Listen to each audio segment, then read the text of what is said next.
بسم اللہ الرحمن الرحیم۔ نافرمان اولاد کو فرما بردار کرنے کا وظیفہ۔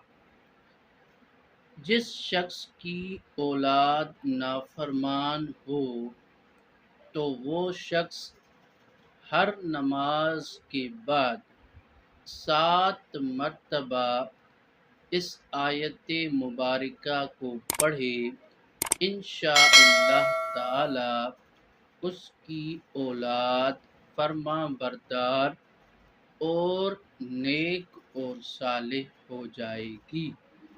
اور وہ آیت مبارکہ یہ ہے، وَأَصْلِحْ لِي فِي ذُرِّيَّتِي إِنِّي تُبْتُ إِلَيْكَ وَإِنِّي مِنَ الْمُسْلِمِينَ۔ صدق اللہ العظیم، وما علینا الا البلاغ المبین۔